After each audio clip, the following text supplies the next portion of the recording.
Boa noite. Sejam todos e todas bem-vindos. Meu nome é Xisto Souza Júnior, sou professor da Universidade Federal de Campina Grande. Vocês estão aqui no canal do Grupo de Pesquisa GIDES, que em parceria com o Grupo de Pesquisa Pro Saúde Gel, organizam este encontro semanal para debater temas de relevância para a ciência, para a universidade e para a sociedade de um modo geral. Sintam-se acolhidos, deixem seu like, compartilhem este vídeo para que possamos influenciar no algoritmo do YouTube e termos mais eventos como esse, mais pessoas tendo acesso a este tipo de debate. Também não se esqueça de acionar o sininho para receber as notificações e deixar seu comentário na descrição do vídeo. Se quiser ter acesso a vídeos exclusivos e ter contato direto com o WhatsApp, conosco no WhatsApp, basta se tornar integrante do GIDES. Essa transmissão está sendo realizada de forma simultânea pelo YouTube, Facebook, Twitter e o tema de hoje será o poder do legislativo na revisão das intervenções do governo federal nas universidades federais. Bom, para debater esse tema, nós receberemos conosco aqui na sala, e já vou habilitando, inclusive, a presença deles, né? O professor, vamos habilitar aqui, o professor Etienne. Deixa eu só tirar aqui, professor, boa noite, seja bem-vindo. Eu vou só modificar Boa aqui noite, tudo bem? para não Tudo bem. confundir. Aqui, vamos lá. Pronto, fica melhor assim. Ok. Bom, o professor Etienne, que é Biasotto, que ele é professor e mestre, doutor em sistemas elétricos de potência, especialista em gestão de hospitais públicos e foi eleito, né, no último pleito que houve e foi também, como outros tantos, não empossado, não é? Nós receberemos também aqui conosco o professor Vicemário Simões, que para a comunidade acadêmica da UFCG dispensa apresentações, né? É o professor da casa, foi também foi reeleito, né? Reitor e também não foi empossado. E estamos no aguardo da presença de Tiago Botelho, que é coordenador de curso de Direito da UFGD e é pré-candidato ao Senado. Né? Ele é doutor em Direito pela PUC do Paraná, integrante do grupo Prerrogativas também. Possivelmente deve ter ocorrido algum imprevisto, a gente vai ficar aqui no aguardo. Enquanto isso, deixa eu só saudar as pessoas que estão aqui presentes. Né? Tem uma saudação rápida, tá? Maria Gouveia, que já está por aqui. A Cidinha, sejam bem-vindas e bem-vindos todos. Boa noite, a Ivone, a Márcia, tá certo? Sejam todos, sintam-se todos bem acolhidos. Bom, antes de passar a palavra para os nossos colegas, é importante contextualizar um pouco, né, para aqueles que não estão totalmente inteirados com relação a essa importância do tema, seja para quem está na comunidade hoje acadêmica, ou seja, fazendo a universidade, ou para aqueles que pleiteiam a universidade, ou para aqueles que já foram da universidade, né, que de repente olha e vê uma situação muito complicada que tem se tornado a questão da gestão da universidade. Bom, o que é que ocorre? Né? Na atual gestão do governo Bolsonaro, vem sendo recorrente a indicação de reitores sem atendimento à ordem da lista tríplice, que é uma lista definida pela comunidade acadêmica e referendada pelo colegiado ou conselho superior. Então, as indicações de reitores sem atender à ordem proposta pela legislação têm resultado, isso já tem sido visível, em danos ao desenvolvimento das atividades acadêmicas em praticamente todas as universidades que sofreram com esse tipo de intervenção. E aí a gente não está nem somando o próprio descaso com a educação, em termos ministerial, conforme vem sendo evidenciado nesses momentos recentes, que é de conhecimento de todos. Bom, o debate sobre o tema já foi alvo de duas ações junto ao Supremo Tribunal Federal, né, fundamentadas em preceito de inconstitucionalidade, eu estou me referindo à DPF 759, à DI 6565, sendo ambas vencidas. Porém, esse debate ainda está longe de terminar. Bom, por quê? Se por um lado os reitores eleitos e não empossados passaram a unir forças em defesa do respeito às decisões da comunidade acadêmica, se articulando, por outro lado existem ações no âmbito do legislativo que buscam normatizar a demanda, entre as quais eu destacaria a PDL 400 2020, que ainda está tramitando no Congresso, a PL 824 2021, que foi iniciada na Câmara dos Deputados e atribuída desde abril de 2021 à Comissão de Educação do Senado Federal. Então, o debate está, portanto, pautado no Congresso Nacional, e foi por isso que a gente convidou um aspirante a congressista, né, um aspirante ao Congresso, ao Senado. Então, sintam-se, portanto, todos acolhidos, tá bom? Eu vou explicar rapidamente como vai ser a dinâmica, eu vou passar a palavra, eles vão se apresentar, e a gente vai habilitando temas em forma de conversa, interagindo, inclusive, com as pessoas que estão online, que podem participar através do chat. A gente faz um apelo para que deixem seus questionamentos, que estimulem reflexões no sentido de a gente estar aprimorando melhor esse entendimento. Bom, então eu vou passar a palavra inicialmente ao professor Etienne. Professor, por favor, a palavra está contigo. Boa noite, professor Xisto. Boa noite, professor Vicemário. E eu gostaria de dar as boas noites a todo mundo que nos acompanha, né, em nome do nosso reitor legítimo, né, da Universidade Federal de Campina Grande, o professor Vicemário. Gostaria de cumprimentar toda a comunidade que nos escuta, nos acompanha através do seu canal, professor Xisto. Eu sou professor aqui da Universidade Federal da Grande Dourados, uma universidade do interior, do Centro-Oeste, e uma das primeiras que sofreu intervenção. Eu sou da área da engenharia, né, fui diretor da faculdade de engenharia, concorri à reitoria e venci com uma margem bastante ampla com relação aos outros candidatos. Mas nós sofremos uma intervenção através de um processo judicial, uma ação civil pública movida pelo Ministério Público Federal, é legítimo, né? É legítimo que o Ministério Público entre com uma ação, mas a hora que a gente analisa a ação ela acaba se confundindo, né? Ora pede para não vincular a consulta prévia ao colégio eleitoral e ora pede para vincular. E aí acaba se confundindo totalmente, sem argumento jurídico para continuar. Tanto não tinha argumento jurídico que nós vencemos na primeira e na segunda instância com tranquilidade. Porém, até o momento, não tivemos nenhum nomeado aqui na Universidade Federal da Grande Dourados. Né? Nós temos uma lista tríplice válida desde outubro de 2019, já estamos na segunda intervenção e estamos aguardando a nomeação. Então, enquanto apresentação, eu acho que é um pouco isso. Quero destacar que eu venho de uma luta do movimento estudantil enquanto fui acadêmico e que carreguei aí defesas como o princípio do fim da lista tríplice. Enquanto aluno, eu vi uma intervenção, né, uma nomeação de terceiro colocado na instituição que eu estudava, quando, na época, Fernando Henrique Cardoso viajou e o Marco Maciel, então, seu substituto, acabou nomeando um terceiro colocado em uma universidade, e a gente viu as dificuldades que causaram enquanto aluno. E agora, infelizmente, nós estamos vivendo isso e vendo o tamanho da destruição que as instituições federais estão sofrendo com essas intervenções. Então, obrigado, estamos aqui à disposição para fazer esse diálogo bacana.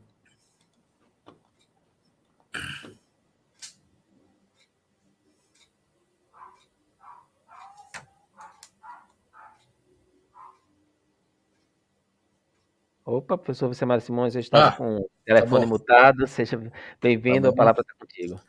Muito boa noite, Etienne Biasotto, em seu nome cumprimento todos os nossos colegas, que além de nós dois são quase 2 dezenas de pessoas, que seus pares, tanto os reitores como os vice-reitores eleitos, temos um movimento, evidente, organizado, muitas vezes um movimento que desacelera, né? Que as pessoas às vezes começam a ficar na forma de injustiçado, decepcionado, mas a gente tem que levantar, tá com a cabeça erguida, de pé, né, porque a gente tem muita gente ao nosso redor que está nos apoiando, são muitas pessoas. Espero, não sei como é que está em Grande Dourados, mas aos poucos as instituições estão voltando à sua vida, né, universitária, ou seja, no dia a dia, na forma presencial, e talvez esse movimento consiga como um vulcão, né? Já que Xisto falou do GID está lá nas ilhas, mas quem sabe se esse vulcão não vai ter uma erupção aí para que a gente possa fazer nosso papel de protagonista, defendendo a autonomia universitária, defendendo a democracia. Vocês percebem muito que o presidente da República fala muito em democracia. E democrata para cá, democrata para lá, contra o STF. Não estou aqui fazendo julgamento do STF. Mas democracia em toda a sua plenitude significa todos são ouvidos, né? Todos podem falar, mas impera a decisão da maioria. E as universidades federais já têm, né, uma vivência, uma cultura de sempre ter sido, pelos presidentes anteriores, respeitada a decisão da maioria. Salvo engano, Etienne, a universidade que você se refere deve ser a UFRJ, né? Eu me referia ao FMS, mas nós tivemos também uma intervenção na UFRJ tempos FMJ, atrás. Né? na época de FHC, né? Com a Luiz Teixeira e Carlos Lessa. E isso não é uma prática, né? Os governos anteriores, independentes, ou seja, quando as pessoas não conseguem conviver com algo que ele acha diferente, né? Ele prefere botar um igual. O que significa dizer? É que as pessoas, né, querem doutrinar os outros. A gente vive na diversidade de opinião, inclusive, respeitando a democracia sempre. Então, espero que o Congresso Nacional, com esses temas que estão pautados, consiga, no menor espaço de tempo possível, né, reparar esse equívoco, né, que eu digo que não é erro da legislação. A legislação está clara, em consonância com a Constituição. Apenas está havendo um equívoco diferenciado. Por isso que eu defendo a tese, né, defendi no evento que eu participei do Instituto Federal de Santa Catarina, lá com Gariba, em que eu não defendo aquela tese. É legal, mas é imoral. Né? Se fosse imoral, a gente não estava lutando. Então, para mim também é ilegal. Então, também aproveito a oportunidade, X, para agradecer a você pela essa permanência nesses temas do cotidiano e às pessoas que estão conosco ouvindo e os que vão ainda escutar, né, através de outros meios de comunicação e que consiga, no caso da UFCG, do Grande Dourados e nas demais instituições, que a gente consiga fazer o papel, não de revanchista, não um papel irresponsável, não um papel de depredar o patrimônio público, né, mas um papel da gente falar, clamar pela democracia, para nós possamos, que a sociedade possa mostrar e nossos estudantes, que a gente, né, não está dormindo. A gente estamos como um vulcão, né, sempre aberto. Perfeito. Bom, vamos então iniciar. Eu só queria saber do professor, porque o professor Vicemário, ele era reitor e passou por um processo, né, para reeleição. Você já era reitor também?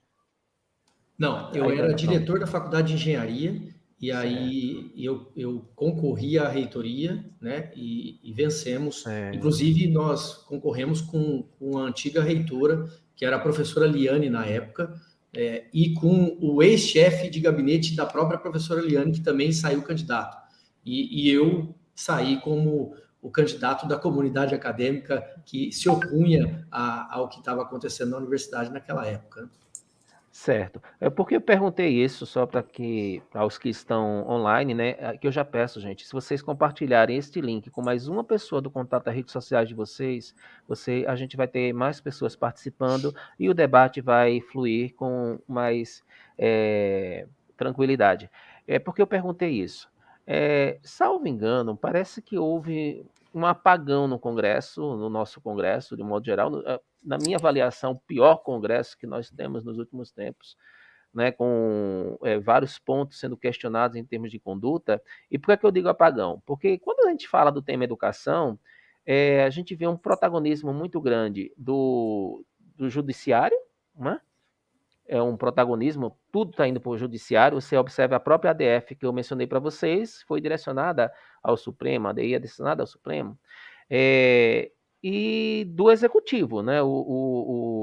A gestão atual, enfim, né? Errando a cada decisão na escolha dos ministros, enfim, né? Mas estando aí em atividade. Aí eu queria saber de vocês, como é que vocês visualizam essa questão? Isso é uma leitura real para vocês? No caso do professor Vicemário, eu imagino que deva ter convivido, né, participado. Como é essa ambiência? Se pudesse relatar um pouco para nós esses bastidores, certo? Antes da gente iniciar para valer com os temas mais específicos. Eu estou dando um tempinho para ver se o Tiago ainda aparece, mas vamos lá. Vamos começar. Pode ser com você, Etienne, também? Pode sim. Então, eu como eu não fui reitor, né, eu acho que o professor Vicemário ele tinha mais acesso, né, a Brasília, ele participou da Andifes, né? Inclusive, ele deve ter percebido e vivenciou, né, o enfraquecimento e a luta que está sendo feita para destruir a Andifes, né? O que é um pecado para as instituições de ensino superior, para as universidades.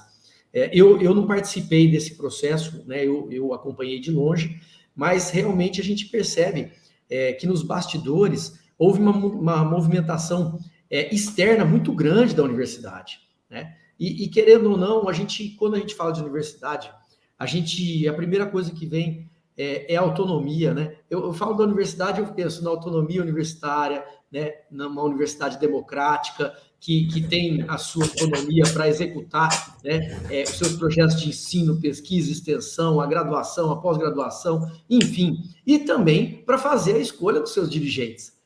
E, de repente, a gente começou a perceber essa influência externa muito grande dentro das instituições, e essas influências, de certa forma, tiveram um peso significativo na hora de romper aí com a autonomia universitária. Então, eu percebo assim, nós tivemos, sim, o rompimento disso nas nossas instituições, porque abriu uma fresta, né? E foi aberta por pessoas antidemocráticas da nossa própria comunidade. Então, com essa abertura, né, as pessoas externas à universidade, que nós devemos sim prestar contas e prestamos, né, através das nossas instâncias superiores e dos nossos relatórios e dos nossos trabalhos, enfim, com essa fresta aberta, nós tivemos aí a entrada de pessoas que lutaram de forma antidemocrática para colocar pessoas com interesses que a gente não consegue, né, imaginar, mas que não são interesses coletivos, que não são interesses na defesa da comunidade acadêmica, que não são interesses na defesa aí do ensino público gratuito de qualidade que a gente sempre defendeu ao longo dos anos, né? Professor Vicemário, gostaria de acrescentar? De fato, Etienne, eu tive um momento muito propício que, a partir de março de 2005, eu fui nomeado pelo primeiro reitor eleito da universidade, porque por ser uma instituição nova que foi criada a partir do desmembramento da nossa instituição mãe, a UFPB, então houve a temporalidade de um reitor, mas esse caso era previsto, porque era para instalar a universidade, aprovar o estatuto, o regimento geral, e quando isso foi aprovado no regimento geral, que tem que ser logo após o estatuto, então houve a primeira consulta eleitoral. E na consulta, né, o professor Thompson, que foi o primeiro reitor eleito, e também estava na condição de pró-tempore, um pró-tempore diferente, né, do caso do UFGD e da Univasf. Então, ele me convidou para ser pró-reitor de ensino. Naquela época, eu imaginava, nós tínhamos 4 campi, incluindo o campo sede em Campina Grande, e aí foi logo me deparei, né, isso foi em março, em maio, já com as primeiras propostas de ampliação ou expansão universitária, que foi quando o governo, né, de forma assim, não organizada, que eu entendo, por meio de edital, diferentemente do Reúne, começou então a criar campos, né, e nós criamos mais 3 campi, além dos 4 existentes. Então, por conta disso, né, eu viajei muito a Brasília, porque, né, nós tínhamos problema de reconhecimento de curso, criação de campos, vagas para docentes, para técnicos, né, e eu, na Pró-Reitoria de Ensino, estava muito antenado com essas atividades. Depois eu fui, né, vice-reitor, e ao ser vice-reitor, há um dispositivo no Estatuto da UFCG, que o vice-reitor também ocupa uma pró-reitoria.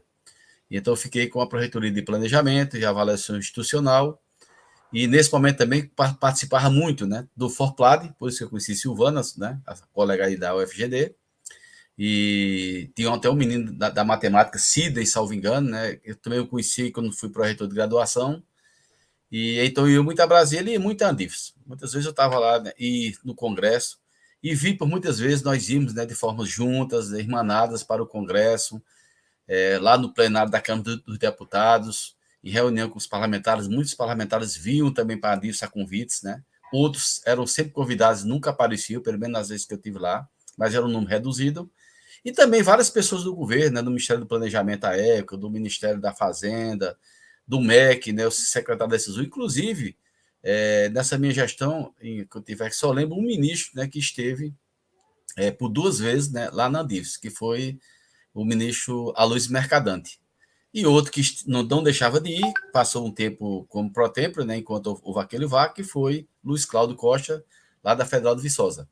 que foi secretário da CESU, foi presidente do IDEP, foi secretário executivo do MEC, então ele também esteve presente. Os demais ministros, eu não lembro.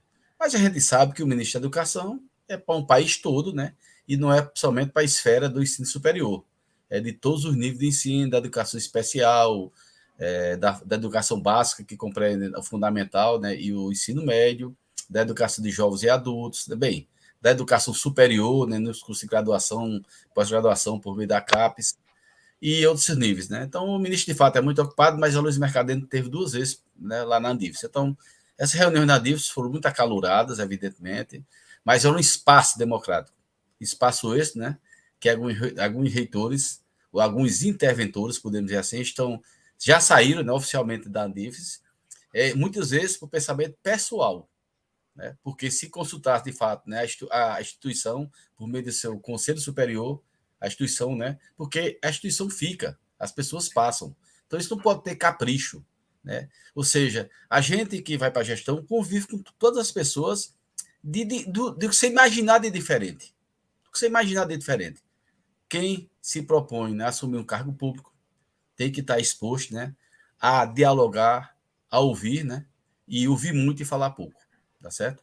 E as falas que devem ser pouco tem que ser com ação, porque há uma comunidade por trás da gente esperando nossas ações, é evidente, né, porque essas pessoas querem se formar, né, querem participar do desenvolvimento do país, e na educação superior a gente pode fazer essa diferença.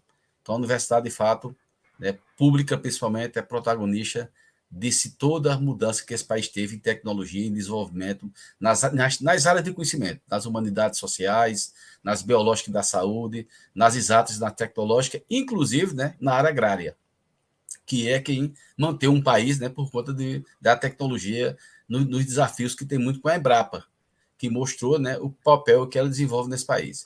Então, finalmente, X, eu estou muito preocupado com esse momento. A gente já começa a perceber aqui na nossa instituição, né, as pessoas querem reduzir força de trabalho, né, por quê? Porque o orçamento minguado e o silêncio está permanecendo. Por que o silêncio está permanecendo nessas pessoas? Porque as pessoas não foram nomeadas de forma democrática. Estão a serviço de alguém, de várias pessoas. E isso é o pagamento, né? A gente acolhe, o orçamento é reduzido e fiquemos calados e vamos à procura dos parlamentares, né? Veja até onde nossa universidade está chegando. E a sociedade precisa se acordar para isso, porque daqui a pouco, X falou no início dessa atividade, né? A sociedade, daqui a pouco, né, nossos filhos, pais aí com filho de 10 anos, vai chegar na universidade. Sei que eles vão encontrar uma universidade, né, que nós estudamos na época, e hoje é até pouco tempo, com a qualidade. É preciso pensar nisso. Hoje já é a mercantilização da educação superior pública. É uma preocupação. Certo. Vamos lá, só para deixar aqui as pessoas que estão participando inteiradas, né, o que ocorreu.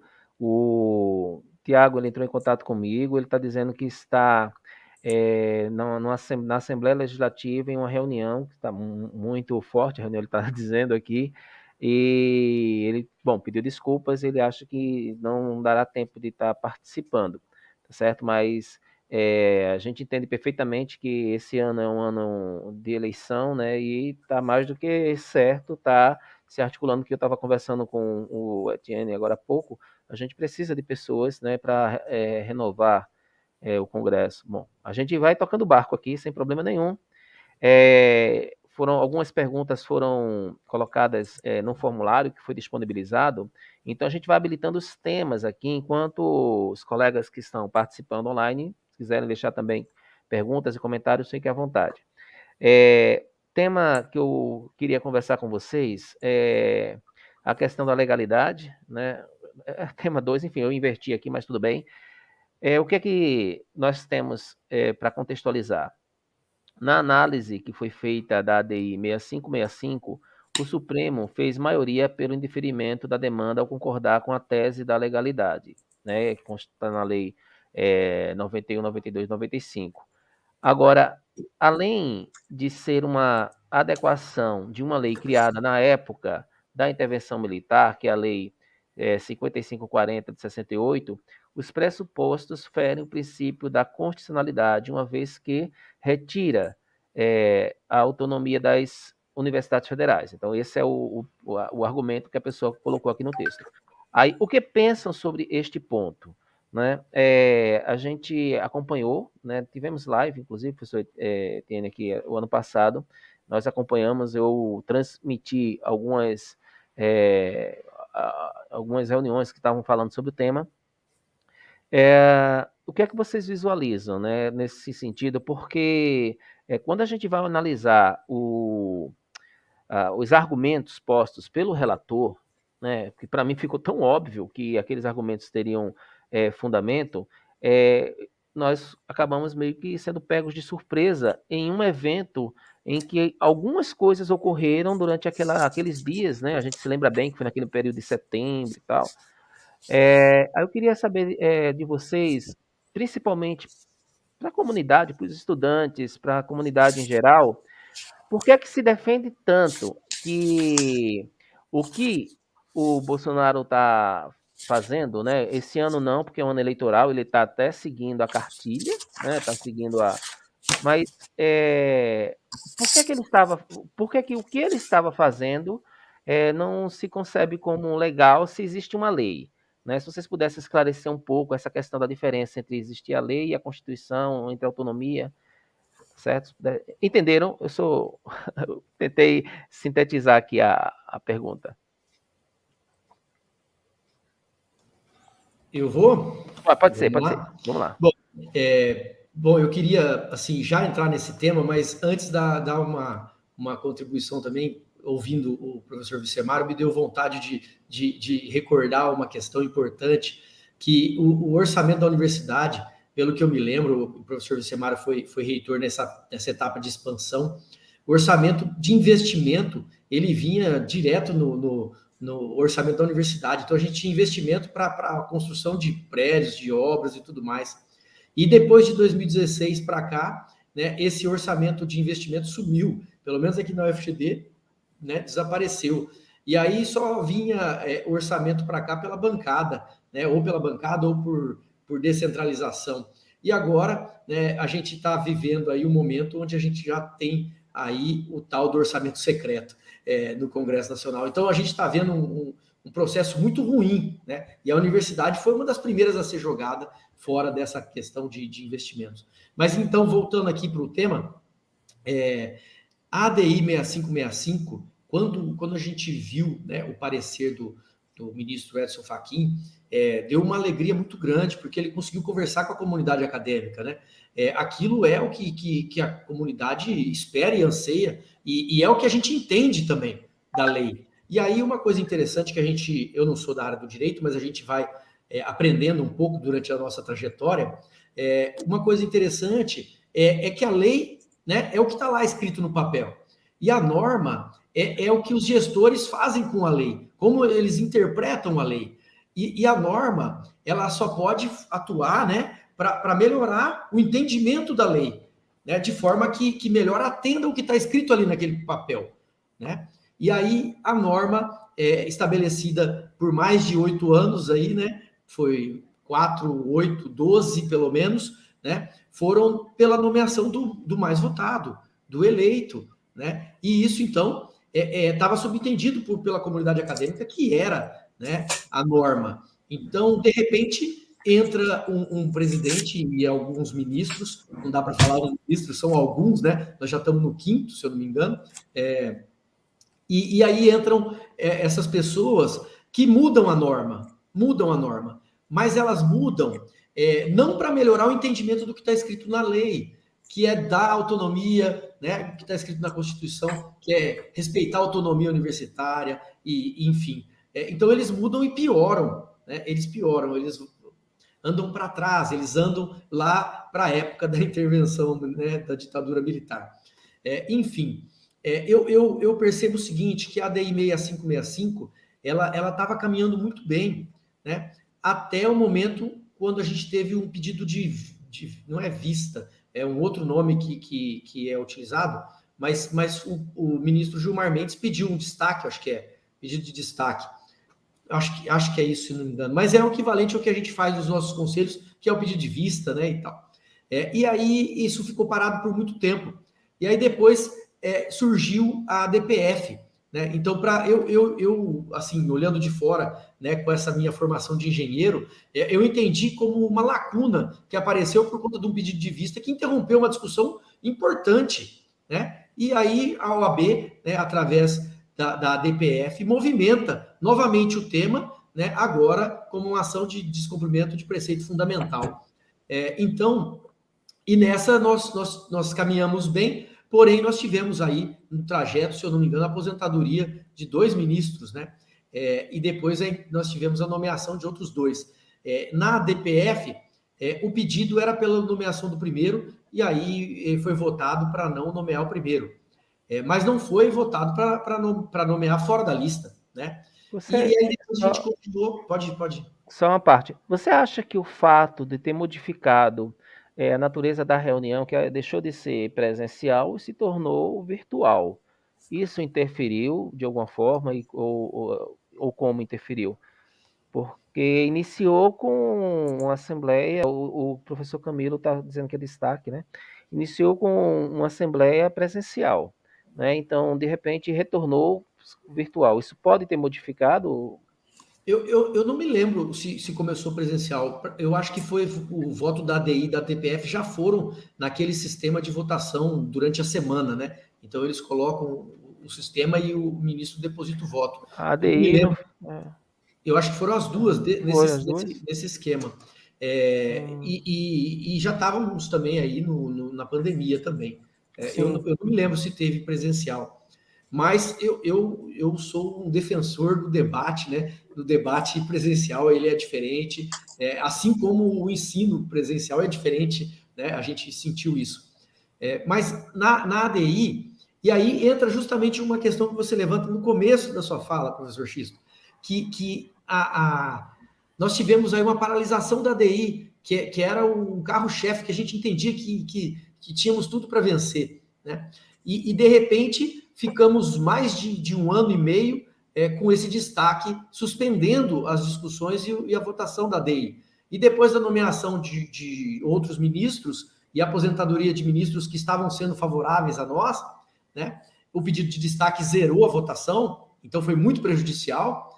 Nós tivemos o retorno disso logo depois daquelas manifestações e depois de uma carta escrita pelo ex-presidente que participou do golpe aí contra a nossa presidenta Dilma, né, o Michel Temer, o ex-presidente que a gente teve de 2016 a 2019, fazendo aquela carta para aliviar as tensões entre o presidente da República e o STF. E aí uma coisa que me marca bastante é o seguinte, né?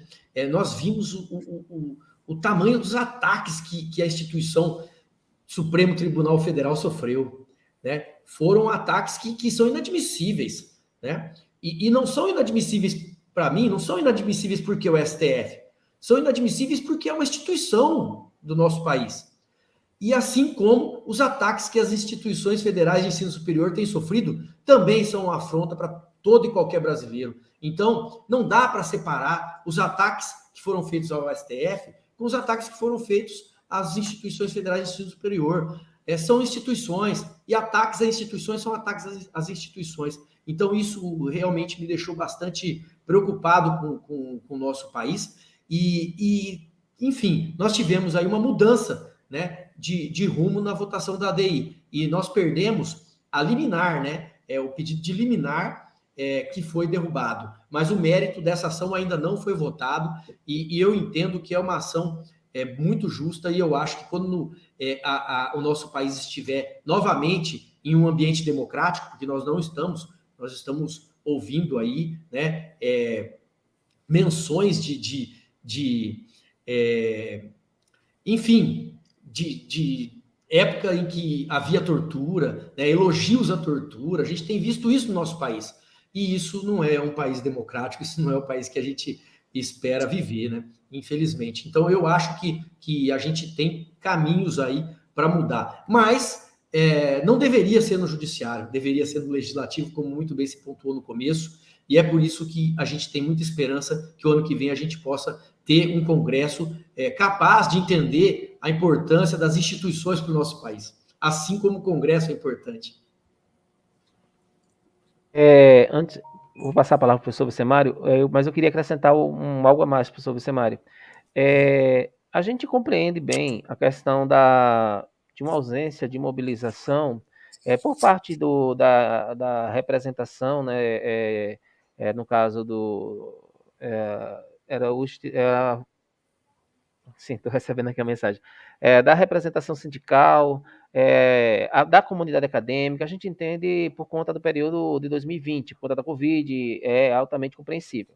Né? Inclusive, esse talvez tenha sido o principal problema da universidade, de um modo geral, porque nós nos afastamos, né, do viver o campus. Né? Mas em 2019 não estávamos com esse problema. Ele assume em 2019, já faz algumas ofensivas, né? A gente observa até mesmo a questão do próprio depoimento, né, de alguns ministros, algumas decisões, enfim. Eu me recordo bastante que ele estava até cogitando a possibilidade de não ter o ministro fazer a escolha, né? Que não seria nem a comunidade, seria o ministro e tal. Aí eu pergunto, Vicemário, o que houve com o sindicato? Isso não foi debatido? Eu estou falando da instância representativa dos reitores, tá? Isso não estava sendo debatido, não houve mobilização. Como é que você vivenciou esse cenário que estava uma bola de neve se montando, né? E foi seguindo e a gente parece que não tem. Eu, particularmente, professor Etienne, eu não tinha nenhuma informação a respeito, naquele momento, sobre essa contraposições a esses posicionamentos. Salvo engano, foi o Partido Verde, né, que surge do Legislativo, o Partido Verde assume, e é uma coisa que outros partidos de esquerda, principalmente que defendem a educação, devem ficar atentos, né, porque o Partido Verde ele tomou aquela frente para aquela dianteira e protocolou, enfim. Mas, Samário, eu queria passar a palavra para você, se você pudesse, além de comentar, né, reforçando, o professor Camilo, ele ajuda aqui, ó, falando da questão de que tinha começado estava 4-2 no virtual, depois o Gilmar Mendes pediu aí o destaque. Por favor, Vicemário, como é que você visualizava os debates, né? Os debates que estavam, porque pelo menos nas reuniões padrão eu não acompanhei, enfim, sobre o tema. De fato, em 2019 foi o primeiro ano do presidente Bolsonaro, exatamente 15 instituições em 2019, cujo mandato se expira o ano que vem. A primeira é o FRN, me parece que é em janeiro, fevereiro do ano que vem. Mas das 15 instituições, 6 ele já nomeou em segundo e terceiro lugar no primeiro ano dele, que foram Triângulo Mineiro, né, lá do Fábio, né, que Fábio é quem foi eleito e não empossado. Tem aquele caso emblemático da Unirio, né, Etienne, em que o atual reitor não participou da consulta à comunidade.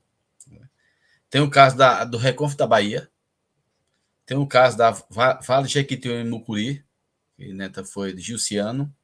Federal do Ceará, né, que custódia, então não foi. E da Fronteira Sul, que foi lá, né, com nosso amigo Anderson. Então, dessas 15 instituições, 6 já passaram por isso. Então, a Andif foi pega muito de surpresa, porque a primeira instituição foi por volta de junho, julho. E a gente só teve reunião em 2019. Né? Esse ano nós contávamos uma reunião. Não justifica isto. Mas se a gente imaginar uma reunião por mês, que é o padrão lá da Andifes, nós tivemos 6 reuniões. Porque a de dezembro é mais uma confraternização.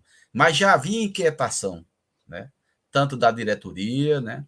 Inclusive, houve muitos debates lá. Em 2020, que acho que podia se acalorar mais, em fevereiro houve uma reunião, né? Então, no início, eu não participei, né? Que a gente estava nesse momento já de transição, e depois a pandemia.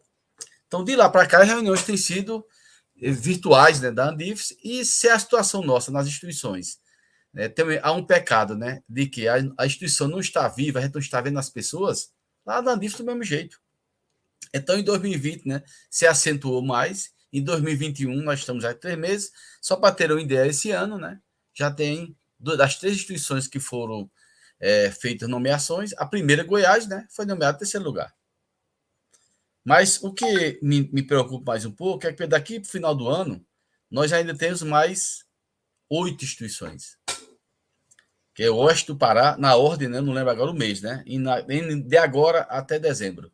Oeste do Pará já tem processo, o ABC, né, cuja sede é em Santo André, o sul da Bahia, que também já houve um processo, Acre, UFBA, Unifap, que é Amapá, e Federal Fluminense, que é em Niterói.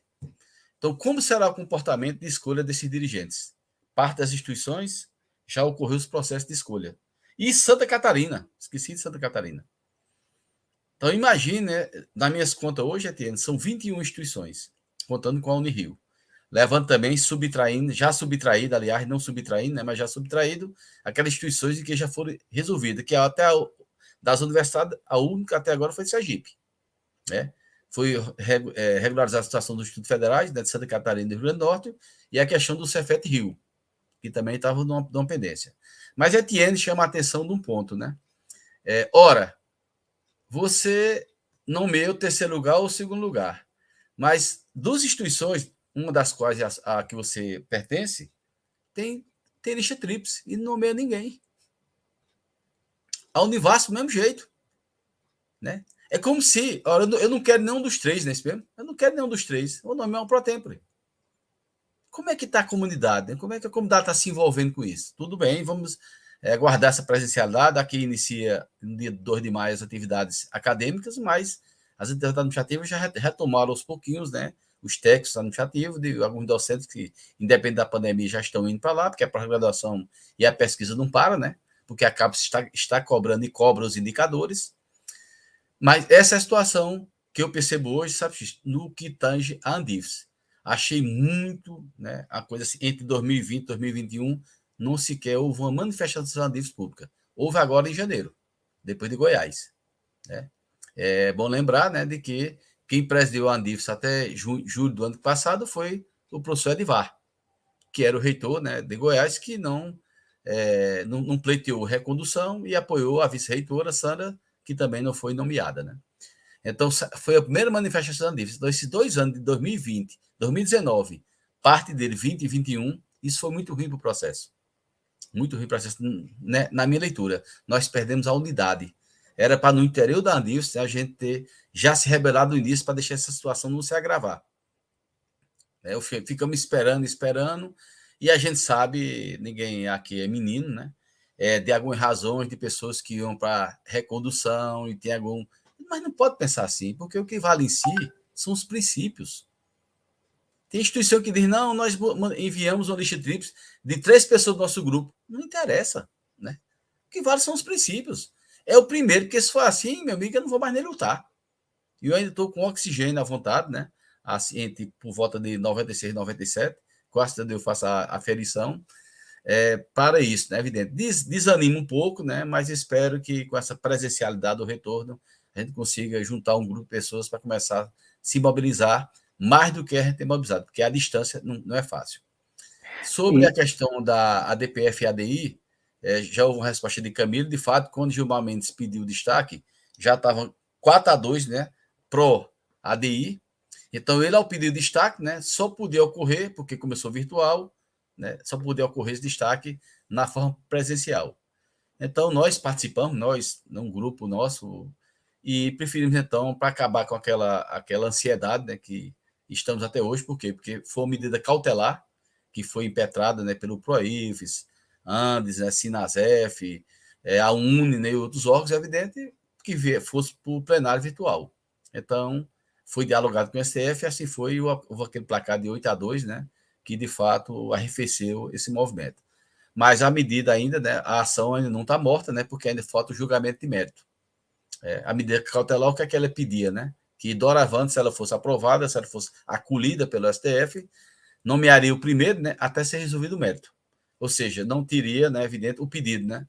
Teria efeito retroativo, mas infelizmente, como o Xixo já colocou, foi vencida, né? A DPF tem um pouquinho um foco diferenciado, né? Mas todas comungam, né, convergem para um ponto só, que é respeitar a autonomia e a democracia. Sobre, Etienne, a situação, eu ainda considero que nós tivemos 24 anos dessa situação. Que a gente perceba aí, Dilma, 5 anos e pouco, né? Temer, mesmo assim, Temer ainda cumpriu, né? Fui nomeado por Temer. Né? os 8 anos, né, de Lula, com mais 5, mais 16 anos, né? E de FHC, eu só conheci esse caso da UFRJ. Agora me relatou esse caso do Mato Grosso do Sul, eu não sabia, tá certo? Mas imagine, foram 2 casos. Não vou dizer que 2 é igual a 0, né? 2, né? Eu queria ter 2 milhões e nada, né? 2 tem muito, depende do referencial, né? E outro ponto, né, que está hoje assim deixando é orçamento. Eu lembro que quando eu tomei conta do planejamento da universidade, nós chegamos a ter no primeiro final do governo de Dilma, 33 milhões de capital. De um tempo para cá, né, 4, 5 anos, é 2 milhões e 800 mil. Né? Então, isso, né, já começa a mostrar, né, a inanição, né, como a gente está numa situação de penúria. Por quê? Porque imagina a expansão. Grãos Dourados, né, era o campus, né, do Mato Grosso do Sul. Ele foi desmembrado. Eu estive aí, inclusive, aí no Forplad, que ocorreu, acho que em 2019, salvo engano, organizado por Silvana, né? Silvana e Sidney e outro grupo tal. Acho que foi 2019. Não, 2019 não, 2017. Não, 2016, desculpa. Foi o último ano meu como vice-reitor. Estive aí logo no início do ano. Então, eu lembro demais, né, desse orçamento que a gente tinha flexibilidade. Construímos aqui na UFCG, nós quase que duplicamos o número de edificações. Se pensar em área, né, foi mais do que duplicado. Porque tem edificações aqui com 6 pavimentos, com 4, né? A gente só tinha antes com 2 pavimentos, era o máximo que nós tínhamos. Aliás, temos no Campo de Carrazeira, né, uma edificação com 3 pavimentos, que também é no campo sede. Mas era um caso ou outro com 3 pavimentos. Então, e a manutenção dessa estrutura? Como é que ficará? Com que recurso? Depois a gente tem que lembrar o monte, né, de cargos, né, uma quantidade suficiente de cargos do segmento administrativo que nos dá o apoio, que foram extintos ao longo dos anos. Desde o plano de Bresser, né, em 96, e a partir do governo de Dilma, né, de Temer e de Bolsonaro. Esse quadro não está sendo reposto. E ao não ter, compromete também nossas instalações, nossos laboratórios. Então, veja, com um orçamento minguado desse, daqui a pouco a gente só está igual ao nosso salário, né? Mal pagando as contas, mal pagando as obrigações, né, diretas. E isso compromete o funcionamento da universidade. Ela culmina muito com a pergunta aí feita, né, por Mariana Moreira. A UFRJ teve problemas, não foi, Mário, com relação à questão orçamentária? Teve a instituição mais antiga, né, da esfera federal, instalações antiquíssimas, né, evidente, que tem lá, não é fácil, né? Manter o estudo daquela lei, caso do Museu Nacional, incêndio no impacto do prédio da reitoria, depois aquela questão do hospital, né, aquele mau hospital. A UFRJ também tem um passivo muito grande, né, que é a questão de que não aderiu ao EBSER. Né? Então, não aderiu, né, na gestão anterior de Roberto Lé, e isso hoje está fazendo uma diferença imensa, né? Que é a única instituição federal que não tem adesão ao EBSER. O que é que a EBSER está alegando nesse governo? Né? Que se autorizar a adesão, outros hospitais vão receber menos recursos. Por quê? Porque o pacote é um só, e se dividir, né, os outros vão hibernar, imagina assim. Então, é uma situação assim, sabe, que nesse governo a gente está vindo e com a aquiescência, né, desses gestores, que já são, na minha conta, o número de 21, de 69, e lembrando de que de 69 tem 6 pro tempore, que são as instituições recém-criadas, né, por meio de desmembramento de instituições como Jataí, Catalão, aqui próximo a Campina Grande, em Garanhuns, né, da Rural de Pernambuco, o Delta do Parnaíba, em Tocantinópolis, né, me parece, e em Rondonópolis, do Mato Grosso. Então, esses 6 ainda estão numa situação de protemporalidade, por quê? Porque ainda estão construindo seu estatuto, né, para depois, então, ocorrer o primeiro processo eleitoral. Então, se a gente imaginar 69 menos 6, 63, já tem 21, já tem um terço. Do jeito que esse rolo compressor está aí avassalador, daqui a pouco, se permanecer dessa forma, com a passividade da comunidade, o que é que nós podemos ter? Um Andif, né, entregue a esse pessoal. Aí o bicho pega, né? Perfeito. Eu vou habilitar aqui uma das questões colocadas online, né, que é da Mariana Moreira, nossa colega, professora. Boa noite. A defesa da autonomia das universidades públicas federais e o crescimento do ensino superior privado. Como refletir essa correlação? Uma outra aqui, deixa eu só verificar aqui. É necessário encontrar uma forma de mobilizar a comunidade em defesa da democracia. Queria pegar essas duas e acrescentar uma outra questão. Nós estamos, o canal, como eu falei para vocês, várias pessoas que não têm a vivência do campus, né, universitário, são pessoas que trabalham em outros setores, são estudantes de outras escalas e alguns são profissionais de outras áreas. Mas são pessoas que, direto ou indiretamente, inclusive, né, após essa década que houve de expansão das universidades públicas, de certo deve ter alguém que esteja na universidade. Para essas pessoas, então, associando essa questão aqui, mas por que seria importante esse debate para a sociedade?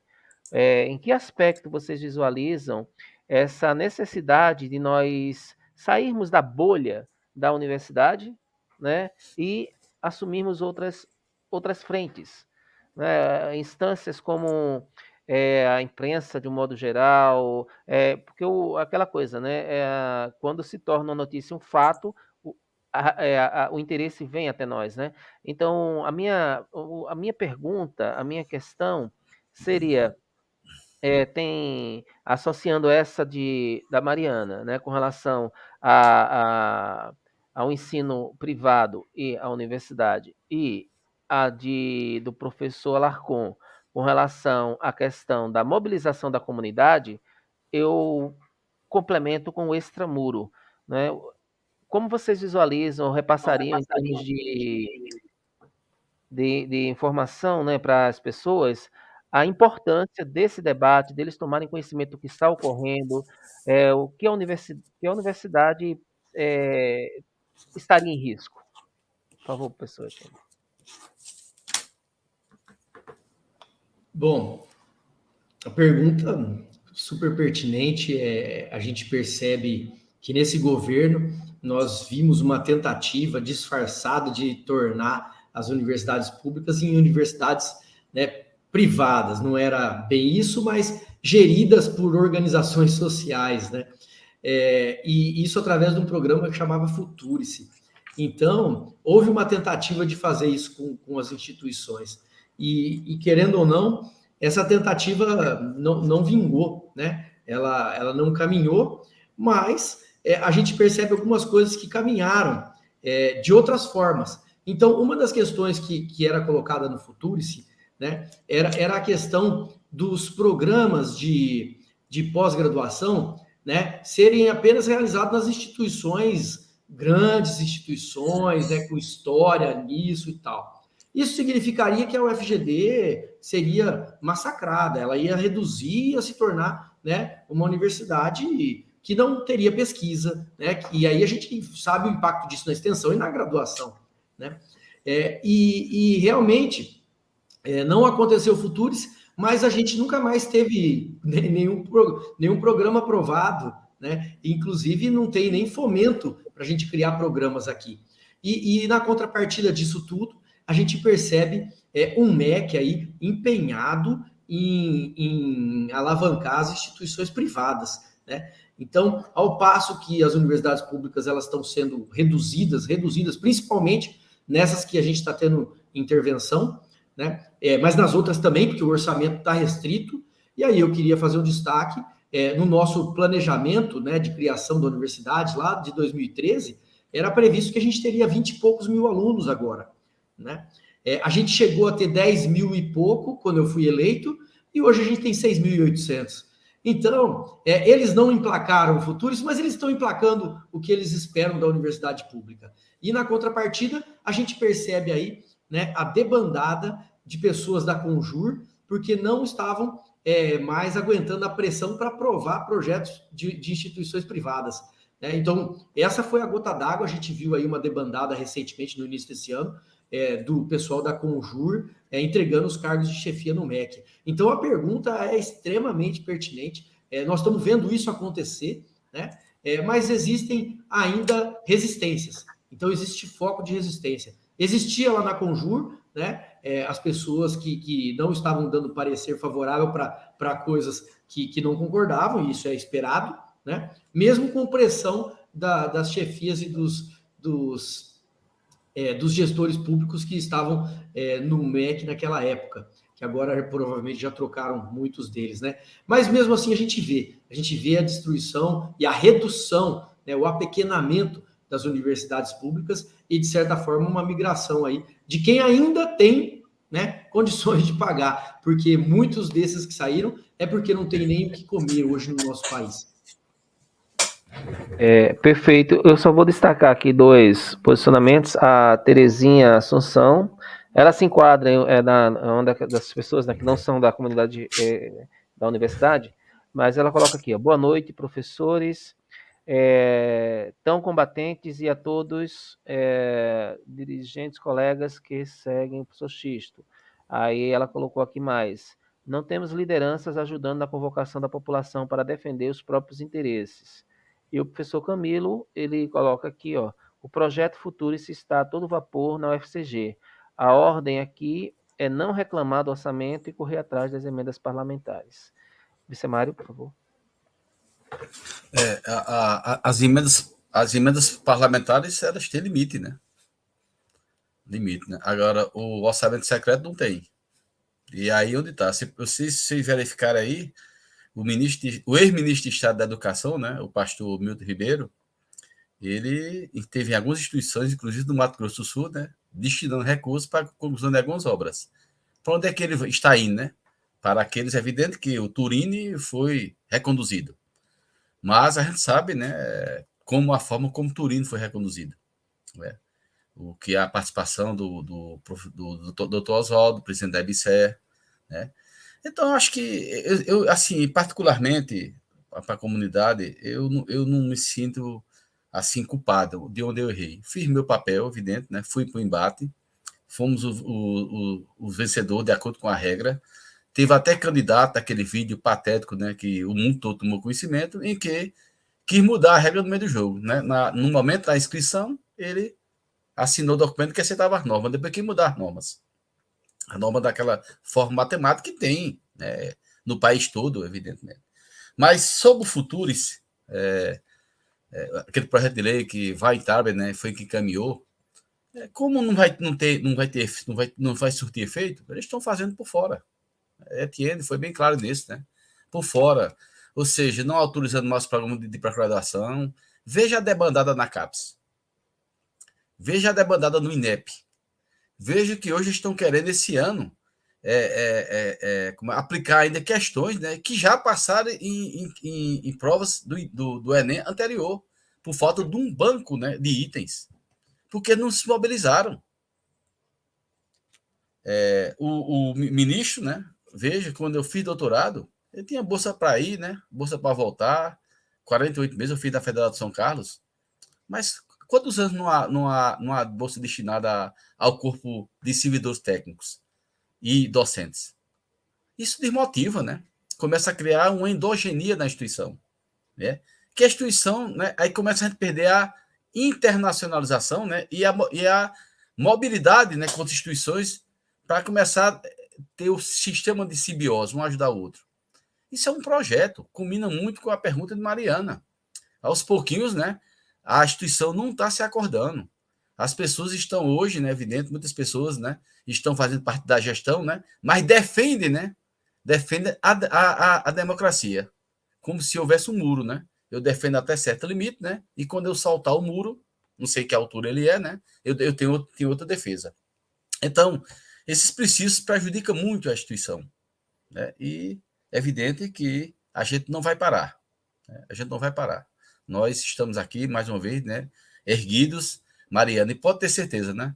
Nesse debate, a gente precisa contar com a comunidade toda, não só a comunidade universitária, mas a sociedade, né, para que a gente possa fazer de forma ordeira, de forma organizada, né, o bom debate, para que essas pessoas que entraram, né, pela porta dos fundos consigam, né, entender que eles são ilegítimos, são interventores, né, e precisam ficar com essa pecha para a história, né, porque a universidade é maior do que todo mundo. Então, eu espero, né, Etienne, que você e lá, Télio, da Univas, tendo uma situação diferenciada da nossa, que consiga, né, no menor espaço de tempo possível, recompor a autonomia das instituições e você possa, desse passivo que está aí, porque foi aquela primeira pessoa, aquela mulher, que acho que não esqueci o nome dela agora, né? Liane, né?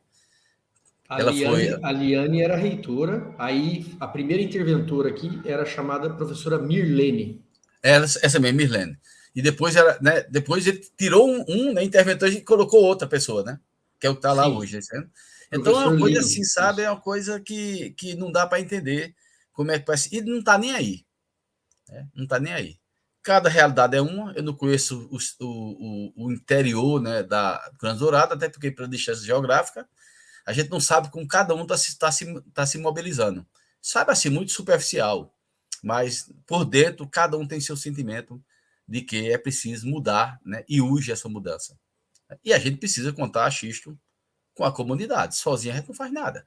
Né? Com a seção sindical, independente de pensamento divergente do nosso. Né? Mas é uma causa que a gente tem que lutar. Com o parasindicato, né, o DCE, com os seus centros acadêmicos, e que gosta, que não gosta de fulano que tem óculos e não tem óculos, mas o que tem que valer são os princípios. Porque eu, assim, estou assim, muito assim, desmotivado. Mas com a sinalização, com o cenário da volta presencial, estarei no campo de batalha, porque olhando as pessoas petit, é melhor do que no virtual. Nem se compara, né? E quem sabe, Etienne, que você não vem aqui passar um São João conosco. Né? Existe, Vicemário, uma questão que tem sido assim comum, né, no fato de que a ausência das pessoas no campus da universidade e, ao mesmo tempo, o bombardeio, né, que a sociedade sofre com os questionamentos sobre o que nós fazemos, né? Você imagina, esse tempo que nós trabalhamos remotamente, vamos assim dizer, está sendo colocado em questionamento para perder direitos, né, instituídos ao longo desse tempo. Então, e parece que isso se desdobra, né, essa forma do governo federal visualizar, talvez ele tire as pessoas a dedo, selecione essas pessoas por conta disso, a gente vê se espraiando pela própria universidade, né? Tipo, é uma legislação que é criada e não é cumprida, né? Agora a gente está num retorno presencial, enfim, né? Mas eu queria trazer, portanto, o tema agora isonomia, né? Que é o último bloco que a gente vai tentar falar um pouco aqui.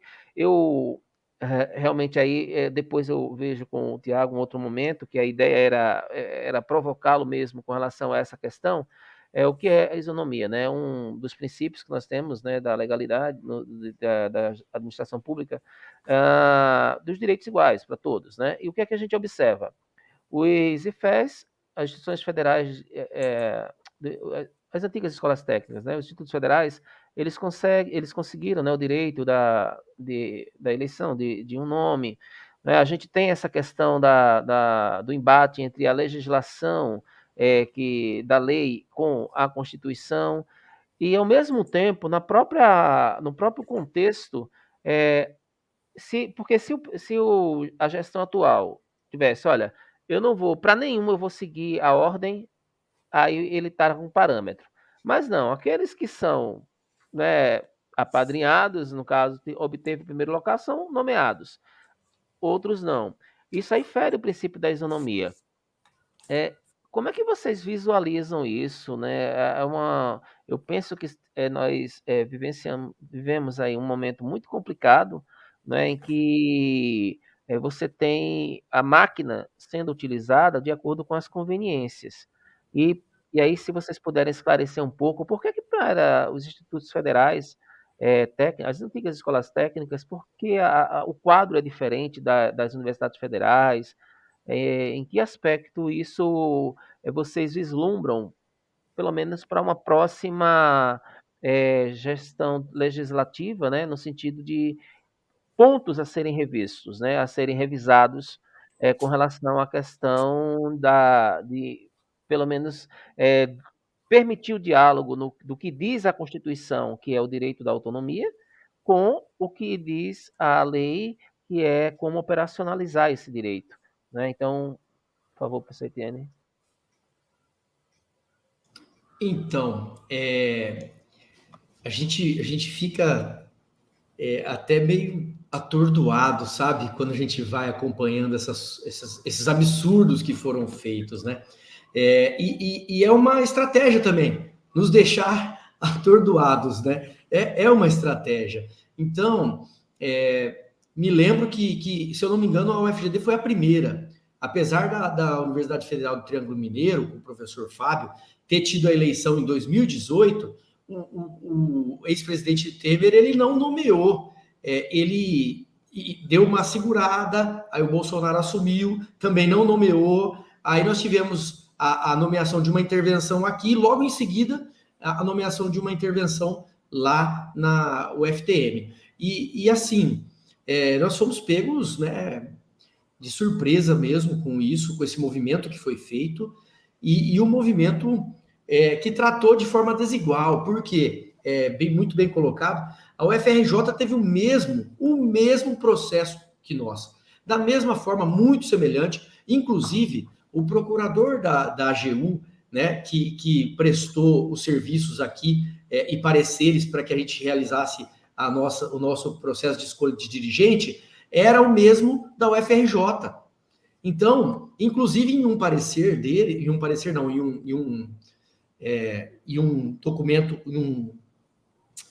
documento que ele peticionou no nosso processo aqui, né, na defesa da universidade na época, pela legitimidade do processo que nós realizamos, ele cita isso, que é incompreensível que o processo é exatamente igual, que seguiu o mesmo regramento, inclusive com os pareceres que ele realizou aqui e lá não teve nenhuma ação do Ministério Público e nenhum questionamento do MEC. E aqui na UFGD nós tivemos. Então, realmente, esse problema, inclusive nas próprias universidades.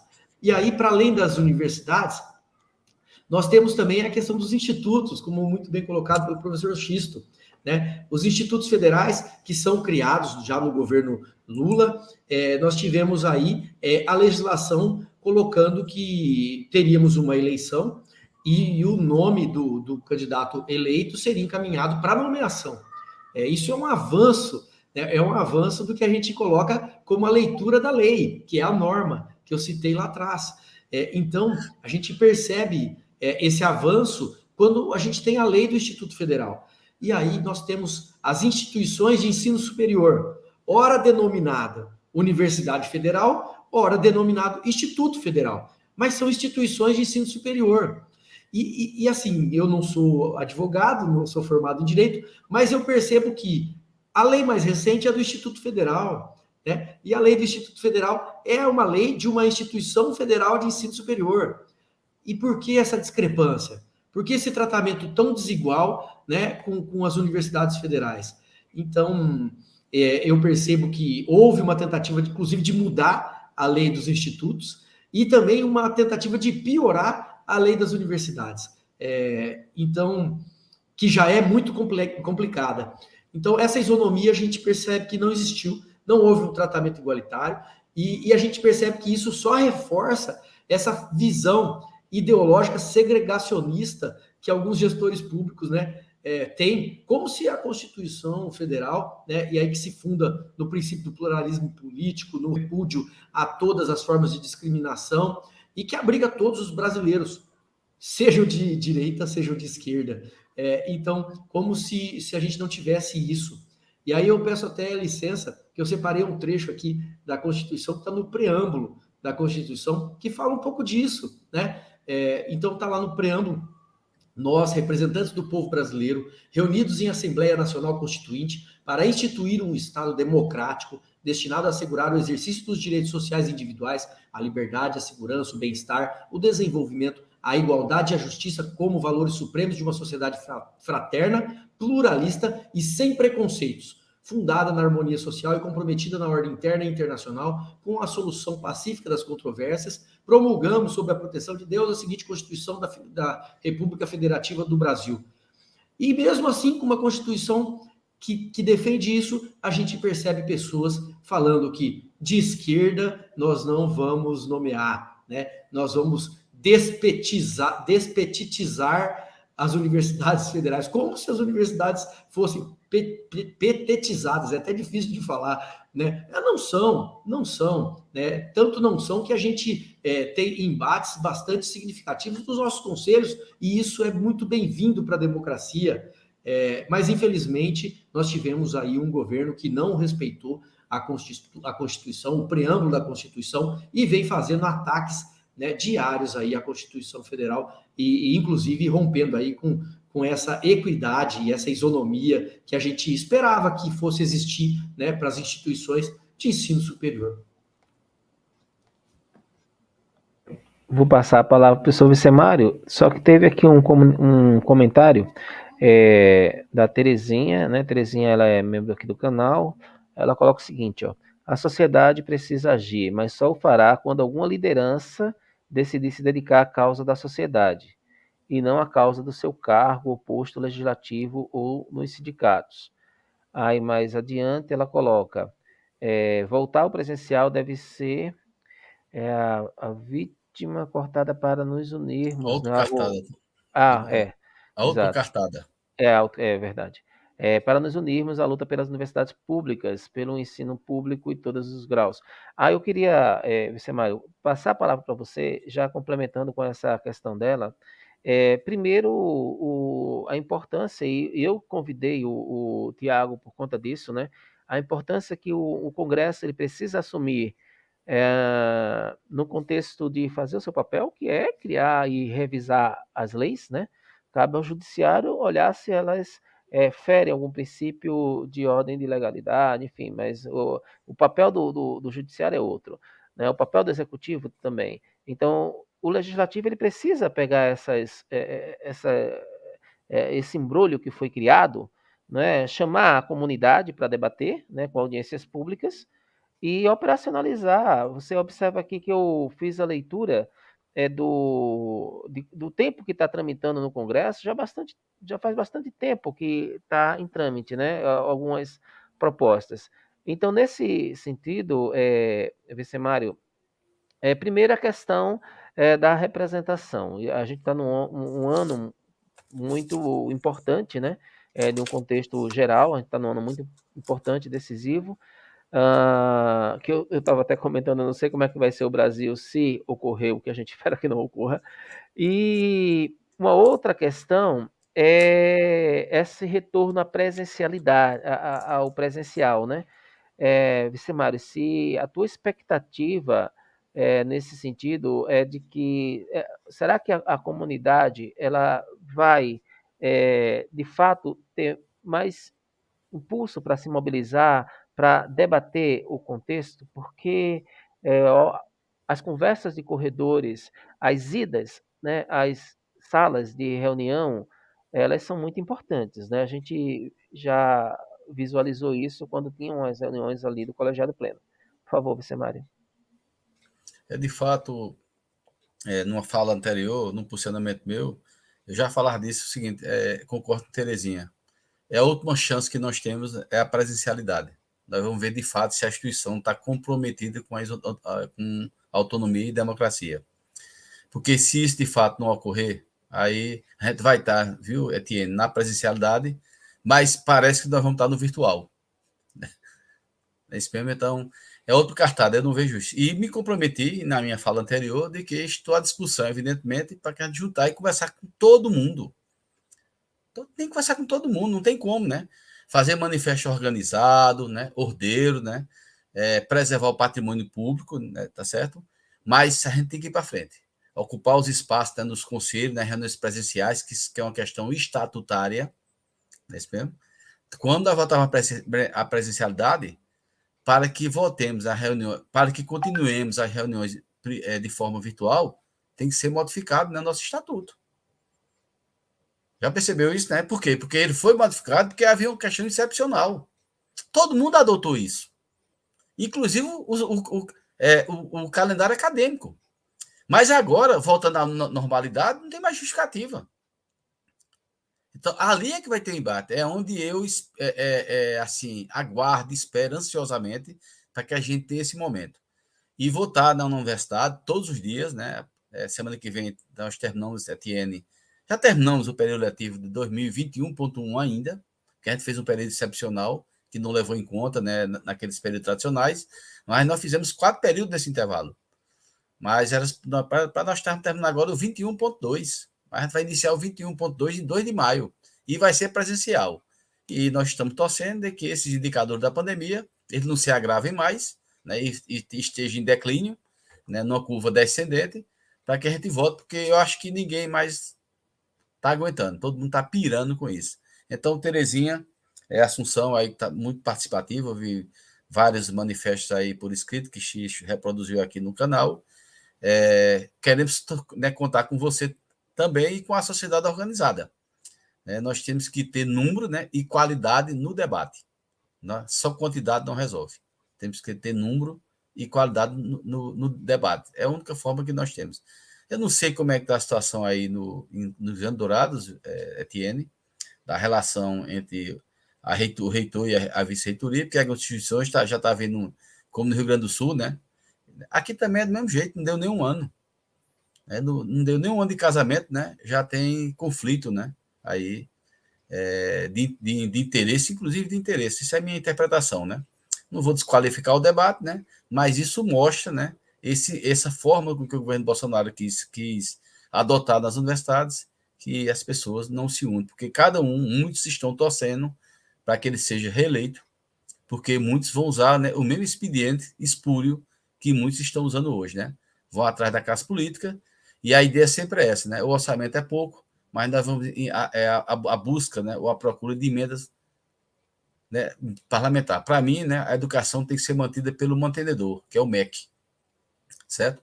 As emendas parlamentares, né, vamos deixar para os municípios, compreende? Porque estão precisando muito mais da gente, inclusive, né, para a construção dos aterros sanitários, viu, Xixo? Que faz parte da geografia, né, que impacta na saúde, né, impacta na educação. E essas pessoas têm que vir estudar e não fazer feito o ex-ministro, né, Milton Ribeiro, e que disse que a educação não deve ser para todos. Ora, possa ser que as pessoas, todos, né, não possam se formar, por alguma razão ou outra, mas você tem que permitir a oportunidade de todos poderem acessar, né, e não tolher a capacidade das pessoas, né, e as crianças é nosso futuro. Então, eu sempre tenho dito nos meus fóruns que eu me preocupo com a educação em todos os níveis, não somente no ensino superior, em todos os níveis. Ainda hoje eu vi no jornal local, de 1h30 da tarde, um presidente da Associação de Educação disse que esse país ainda precisa contratar ou nomear, né, se for por concurso, em torno de 50 mil professores para a educação básica. 50 mil professores. Talvez isso, Etienne, fosse uma revolução, né? No bom sentido, né? Revolução educacional, não de guerra. Né? Não de guerra. E quem sabe, né, eu torço por isso. E a universidade, né, tem que fazer o papel de diálogo permanente, né, com os municípios e o Estado, né, para que a gente possa, de fato, usar a nossa experiência, sair desse muro que nós ficamos dentro dele, né, contidos dentro dele, e a gente vá para fora da universidade. Esse é o papel da universidade, essa é a missão social que a gente tem. Né, divulgar o nosso conhecimento e compartilhar, né, com quem está nos mantendo, que é a sociedade brasileira. Eu espero, então, que a gente consiga, Xisto, Etienne, os telespectadores aqui, os que estão nos escutando, que a gente possa fazer, de fato, a diferença que esse país tanto almeja. Esse é meu sonho, evidentemente, né? E estou no embate, porque, independente de ter sido gestor, ou gestor, né, de direito, mas não de fato, ou de fato e não de direito, né? Depende da interpretação de cada um, eu tenho compromisso, né, com uma comunidade. Porque os que apostaram na nossa, né? A nós somos gestor de todos, né? Quem não apostou e quem não apostou, quem acompanhou e quem não acompanhou.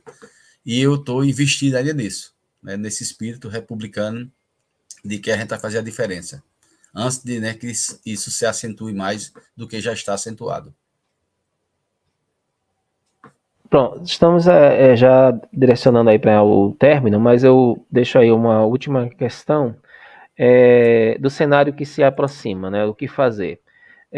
Eu queria que vocês projetassem um pouco qual a percepção de vocês entre o cenário A, que aí a gente tem que falar dos dois cenários, né? O cenário A, que é a permanência, que é uma possível reeleição no âmbito federal, o cenário B, que é uma outra pessoa ganhar a eleição e substituir.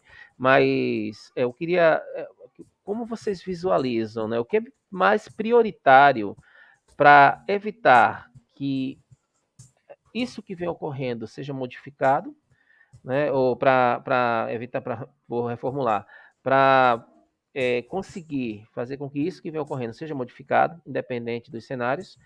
E como fazer isso, né? Ao mesmo tempo, nós recebemos, Vicemar, teve uma das lives que alguns estudantes participaram e a gente percebia os estudantes completamente sem saber o que é que estava ocorrendo, né? Até mesmo não sabiam do processo que havia. Eu me lembro bem que estava aqui a representação também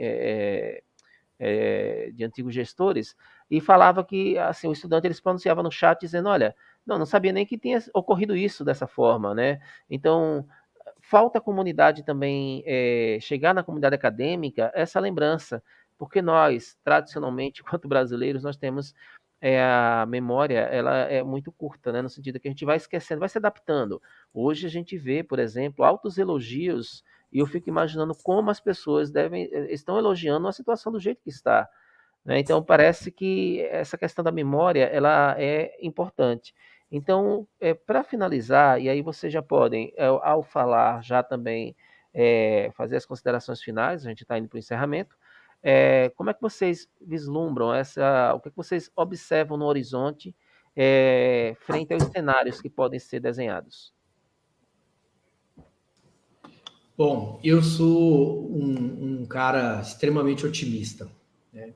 Então, eu sou um lutador e eu sou otimista. Eu não consigo pensar em outra coisa que não o respeito às universidades, o respeito à democracia, o respeito às pessoas, né? O respeito às nossas fontes energéticas do Brasil, né?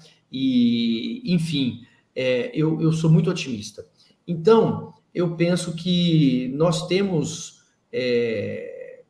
possibilidades de ter um país melhor, né? E a educação é o caminho. Não sou eu que estou falando, vários pesquisadores, vários estudiosos, e aí eu gostaria de citar Paulo Freire, inclusive, já dizia isso, a educação é o caminho. Então, não dá para a gente pensar em eleger pessoas que não defendam a educação. Então, nós não temos um futuro muito tranquilo, mas também não podemos desanimar, nós temos que trabalhar para construir um futuro melhor. E eu acredito muito na educação. Tanto que me tornei, né, um professor. Eu vejo, às vezes, nas universidades, algumas pessoas da engenharia, né? Qual é a sua profissão? Eu sou engenheiro. Não, eu sou professor, né? Eu sou formado em engenharia, mas eu sou professor. Eu tenho um orgulho muito grande dessa profissão. Infelizmente, não são todas as pessoas que têm, né? Então, eu acho que a gente tem que caminhar, né, nessa defesa da educação. E aí, o que eu penso, né? Eu penso que nós precisamos trabalhar e muito nesse período para elegermos pessoas comprometidas com a educação. Nós já ouvimos falar de bancada evangélica, bancada da bala, bancada do agronegócio, e nós temos ouvido falar de uma bancada da educação. Existem pessoas, sim, que defendem a educação, mas nós precisamos construir uma bancada forte pela educação. Então, eu acredito que nós temos como mudar. A democracia ainda está viva, nós sabemos, nós temos na nossa memória o quão trágico é não respeitar a democracia num país, e a gente está vivendo isso nas universidades. Nós temos vivido perseguições dentro das universidades, processos administrativos descabidos, né? E aí, inclusive, cabe destacar que a CGU, né, eu não fui reitor, mas eu sei disso, ela avalia, né, o número de processos administrativos abertos e o número que culminou com alguma advertência ou alguma coisa concreta, né? E hoje a gente está vendo um monte de processo sendo aberto e sendo arquivado posteriormente, sem nenhum destino. E o porquê isso? Isso é assédio. Então, nós temos vivido isso nessas instituições que hoje não estão sendo democráticas. Então, eu queria falar que eu estou muito otimista. Eu queria aqui declarar o meu apoio ao professor Tiago, né, na sua pré-candidatura ao Senado. Infelizmente, ele não está participando, mas ele é um defensor da democracia, um defensor das universidades, e ele vai, sim, representar aí, junto com outros de outros estados, né, a bancada da educação no Congresso Nacional, que é extremamente importante. Não dá para a gente pensar que nós vamos conseguir alguma coisa sem política. né? A política, ela está presente no dia a dia. E aí eu queria, já que nós da Universidade Federal da Grande Dourados já voltamos para o presencial, eu queria dizer para vocês uma tristeza que nós tivemos com o nosso retorno. Nós percebemos um movimento estudantil totalmente desestruturado. E desestruturado por quê? Pelas perseguições que sofreu no início da intervenção aqui e também por conta da pandemia e por conta das dificuldades de sobrevivência que os estudantes encontraram nesse período de pandemia, na redução das bolsas, na redução da permanência deles das instituições. Então, o movimento estudantil esvaziou. Então, não sei se vocês vão perceber isso aí, mas nós temos que pensar nisso e fazer um movimento aí de fomentar, porque quem cria o movimento estudantil são os estudantes. Eu fui do movimento estudantil e o movimento é dos estudantes, mas a gente precisa fomentar, precisa lembrar a eles a importância do movimento para garantir, né, os direitos que eles têm. Então, eu não sei se vocês vão encontrar isso no retorno de vocês, nós encontramos e foi muito triste. Apesar de que existem alunos e alunas engajadas na luta, mas sem a estrutura do movimento estudantil. O movimento dos docentes, ele ainda é forte aqui na resistência, e o movimento dos técnicos, com a nova intervenção, ele deu uma reduzida, mas ele continua caminhando junto aí em respeito à democracia. Então, eu tenho esperança, não vou desistir jamais.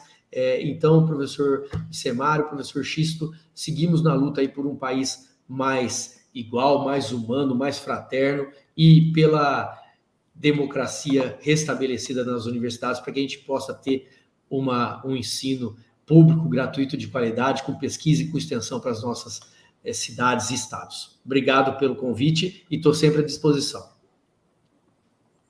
Ok, Obrigado, Etienne. Professor Semário. Finalmente já, Etienne, permitiu um abraço fraterno a você aí. Continuemos na luta. Nós somos uma família só, inclusive, né? Espero que não ingresse mais ninguém nesse conjunto, que seja respeitado doravante, né, o primeiro lugar, mas a gente não pode esquecer o passivo, né? O passivo dói muito, é uma dor assim, sabe? Que é como se fosse uma ferida, né? Não de uma pessoa diabética, né? Uma pessoa normal que você passa o meteolato, né? Se fosse daquele que ardia mais, mas você não, né? A cicatrização não fica bem feita, né? A gente sabe a dor que passa, e não só é nós, as pessoas que acreditaram nesse projeto, né? Enfim, as pessoas que acreditam na democracia, no restabelecimento dessa palavra, né? Que a autonomia da universidade não foi o governante que fez, foi a sociedade brasileira que conquistou, né? Por meio da Constituição, do artigo 206, 207, e que tem que ser corroborado. Você fez um paralelo aí da comparação, né, com dos juízes federais. É preciso pensar, né, que todos são iguais. Nos juízes federais também tem ensino superior, né? Quando eu estava em escola técnica ainda, né, só tinha curso de técnico de nível médio, que era chamado de técnico profissionalizante.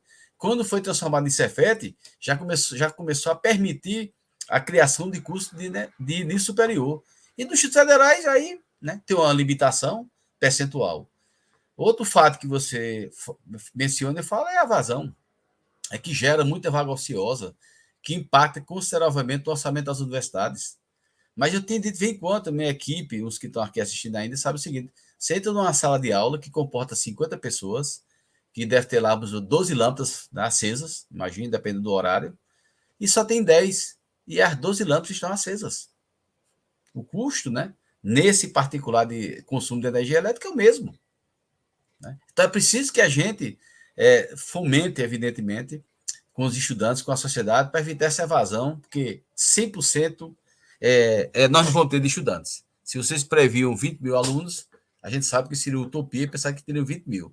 Mas era para nós termos 16 mil estudantes, 80% era um número razoável, porque é evasão daqueles que idealizam, né, uma profissão, onde chegam lá depois, vê que é outra coisa, por exemplo. Às vezes, quando o mercado está aquecido, entende construção civil, muita gente quer fazer engenharia civil, né? Mas, às vezes, né, eles estão ali com uma segregação social do conteúdo que eles não obtiveram no ensino médio. Isso por falta também de professores. E, às vezes, não consegue acompanhar a matemática superior, você mais ou menos entende o que eu estou falando, né? Porque também é engenheiro, como eu também sou, é engenheiro químico, mas a gente entende e, às vezes, se frustra. Mas quantas pessoas nesse país não estão vocacionadas, né, para as artes, né? Para incluir na música, né? A arte cênica, a dança, né? A sociologia, a filosofia, a área de saúde, a área de agrária, a área de exatas, matemáticos, né? Nós temos um instituto aqui, o IMPA, lá no Rio de Janeiro, que é referência mundial na matemática, a Olimpíada Brasileira de Matemática da Escola Pública, a OBMEP, né? São valores, né, que a gente precisa preservar. E nas instituições públicas, eu acredito, estou motivado, né? Fiquei um pouquinho cabisbaixo, assisto aqui, alguns perceberam, né? Eu fiquei mais quieto, mais calado um pouco, porque fui gestor, né? Evidentemente, e a gente sabe que as pessoas vão procurar, né? Em um arroba de farinha, né? Uma agulha. Uma arroba de farinha são 50 quilogramas, né? Vão procurar uma agulha do que você fez, né? Para deixar. Então, é preciso também, no caso meu que estava em recondução, pensar um pouco sobre isso, né? Não com medo, não ter temor, imagine, né? Mas ter precaução. E precaução em caldo de galinha, né? Nunca é demais, né? Então, Xisto, assim, me despeço. Muito obrigado por esse evento. Eu acho que agora com a pré-realidade a gente pode, então, inclusive, fazer esse novo cenário, né, com o mesmo tema, com outras pessoas, né? Tá aí o Etienne representando o Centro-Oeste, imagina assim. Mas a gente pode colocar um da região Sul, da região Norte, porque nós temos 21 pessoas hoje, né? E espero que esse conjunto não seja, então, adicionado mais ninguém. Que essas outras instituições que virão por aí, né, elas não sejam de forma política, nós estamos no ano eleitoral, né, mas de forma verdadeira, real, que se preserve, né, a decisão da universidade pela escolha do primeiro lugar, que seja recondução ou que seja uma nomeação. Mas é preciso, né? E eu não quero torcer por isso, não. Eu acredito nisso. Eu vislumbro um cenário melhor, mas mais para o ano que vem do que para esse ano.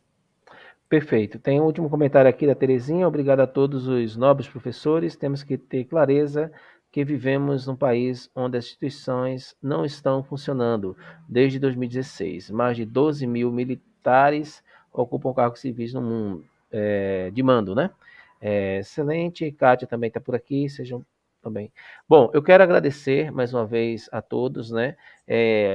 Vou reforçar para aqueles que vão acompanhar depois do término, né, que o professor Tiago, né, ele é pré-candidato ao Senado Federal, ele não pôde participar da Assembleia, e eu acho que é óbvio, né, que a prioridade tem que ser essa, né, e a gente espera contar com a presença dele em outro momento, mas em nenhum momento houve algum prejuízo com relação à questão da qualidade, porque a gente vislumbrou hoje alguns aspectos estruturantes que nos levou à situação que nós estamos hoje e estamos aí projetando, né, perspectivas de como essa situação ela pode ter em termos de desdobramento. É um ano crucial este ano, mas que nós visualizamos no âmbito da universidade a importância, né, de chegar na escala do estudante, do professor, do técnico. Eu fiquei, Vicemar, eu fui, estou indo, né, ao Centro de Humanidades e fiquei triste em ver aquele prédiozinho que tem ali dos técnicos está destruído, né?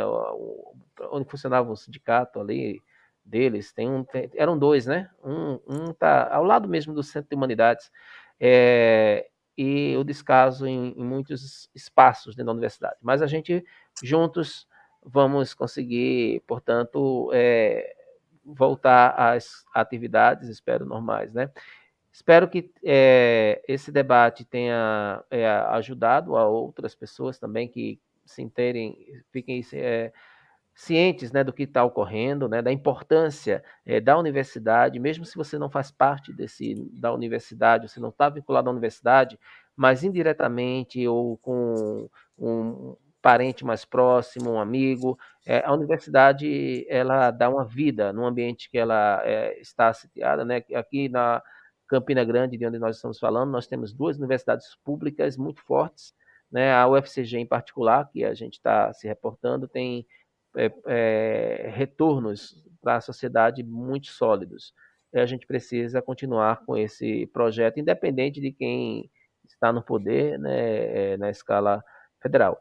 É isso. Eu lembro que amanhã é o Dia do Jornalista, e assim como nós fizemos no ano passado, né, que nós convidamos um colega jornalista, a gente vai convidar um outro, que é o Pedro Zambarda, e ele é do DCM, né, Diário do Centro do Mundo, e a gente vai convidar, não, a gente já convidou, ele confirmou, e mais um colega também da Universidade Federal de Campina Grande, da UFCG, que é também formado em jornalismo, para falar um pouco sobre a questão do papel da mídia alternativa na formação do jornalista, né? Uma forma de prestigiar, né, esses profissionais que são tão importantes para a nossa sociedade.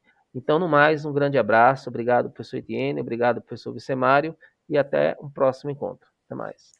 E Até. a todos que participaram também. Até mais.